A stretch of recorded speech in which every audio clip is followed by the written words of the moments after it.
As most of you are probably aware, unless you've been living under a rock for the past year or so, you've probably heard that Halo Infinite's multiplayer will be free to play. Now this has definitely raised its fair share of concerns amongst the community, which I will admit at first I did find quite strange, since I really see this as quite a beneficial thing.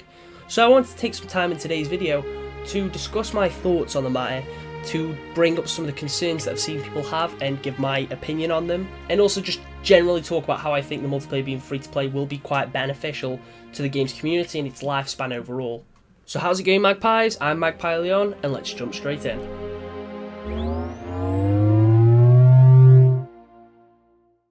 So as I mentioned, Infinite being free to play definitely caused somewhat of an uproar within the community.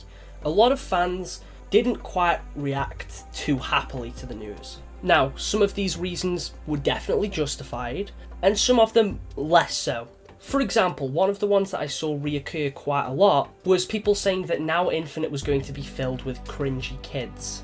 What I find funny about this is majority of the people that would say this would more than likely have been children themselves when they started playing Halo, and it's essentially just a bunch of people gatekeeping, like what, essentially people just saying, why should the game that I play get new fans, which I find to be a very stupid thing to get mad about. If anything, you'd want Halo to have as many players as possible. That way it's easier to find a game and you've got more people to enjoy the game with. I definitely found it quite disheartening to see people get so mad over that issue. I don't understand why people would get upset over the fact that new people would be coming to the game regardless of their age. That just seems like a very silly thing to get mad about.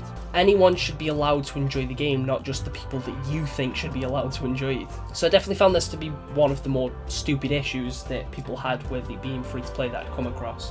It just seemed like gatekeeping. It was a very sad thing to see that people getting mad over the fact that the game would have new players. Another issue that I saw people had quite a lot was the fact that they just sort of instantly jumped to the assumption that free to play means it's going to have a battle royale. Now personally, I would have no issue with Halo Infinite having a battle royale. In fact, I've spoke about that in the past, I've done videos on it in the past, I've spoke about it in streams, etc. It's actually something I would definitely like to see. I'm not a huge battle royale fan myself. If that's something that happened, it's definitely something that I think would be really cool. I understand some concerns people have about this, and the battle royale side of things isn't something I want to go into loads of detail in today's video. I'll more than likely speak about that in the future. But essentially it was just some people saying free to play, that means it's going to have Battle Royale, that's bad, Halo's dead. It was just people jumping to extremely strange conclusions due to the fact that the game was free to play. It sort of seemed like people wanted something to complain about, which I definitely found was quite weird. Now moving on to some of the more justified criticism from the fact that it was free to play, some people were definitely concerned about microtransactions, myself included, as this can be quite annoying. And obviously since then we now know about the armor coating system and how the store functions since we've tried the flight. And obviously in the full game there's only going to be more of that. There'll be a lot of microtransactions, which definitely is a shame. But I do understand that they sort of need a way to monetize the multiplayer. Granted, some of those things are definitely quite annoying that that's the way they've chosen to monetize it, like armor coatings. I do like the armor coatings, I think they all looked really cool in the flight, but I do wish we had a bit more customization options with them. It definitely feels quite limiting, the fact that we can't just pick our own colours anymore and we have to pick a coating. As much as I do like the coatings, it is a shame that that's something they chose to do, and although I do partially understand it, I think without coatings they'd still have plenty of things to monetize the game with, such as the battle pass that's also in the game, the weapon skins, vehicle skins, etc. that you can all buy off the store, as well as different sets of armour. But at least one thing we can say this time is the fact that we know the monetization system in Halo Infinite isn't as bad as what it was in Halo 5. At least now we know we get to choose the items we want rather than leaving it up to RNG from the rec packs, and at least they're not directly implemented into the gameplay like it was with Warzone, where you would buy rec packs to get better vehicles for that mode. At least there's nothing like that this time around, and it's just cosmetics. And there is still ways to unlock cosmetics through the game anyway. There's free items on the battle pass. Yeah, you do have to pay for the battle pass if you want the majority of stuff, but there is free stuff there, and they've pretty much confirmed that you get cosmetics for the multiplayer and multiplayer related content through the campaign too. It does suck that they've had to monetize it this way. I do sort of understand it with it being free to play, but it is a shame that that's the option they took. It does feel like in terms of stuff we can unlock, it's a bit more limiting, so I do hope this improves in the future. But then again, the game hasn't come out yet, so I can't fully judge yet. But I do definitely understand why the microtransaction side of things would definitely be something that fans would be concerned about with the game being free to play.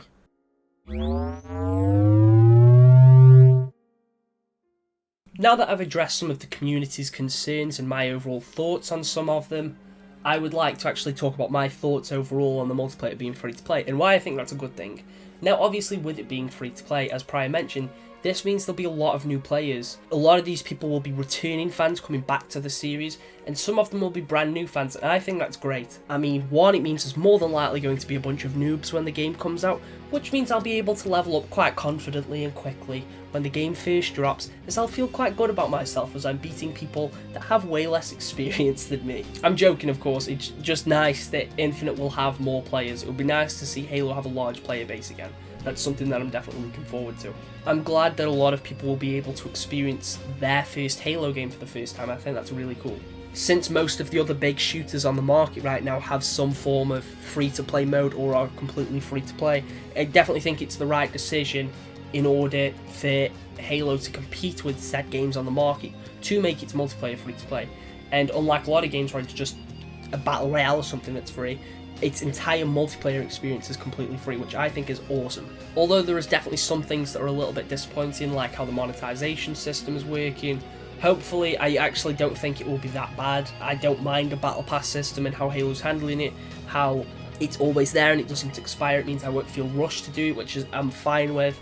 Yeah, some of the store stuff, there's going to be a lot of content on there, which I imagine would be stuff that you'd normally just be able to unlock in most Halo games, which is definitely a shame. But overall, I do think the game being free to play is a step in the right direction for the series. Since they've got this 10-year plan, this means that game has got to be able to maintain a relatively high player base for a long time.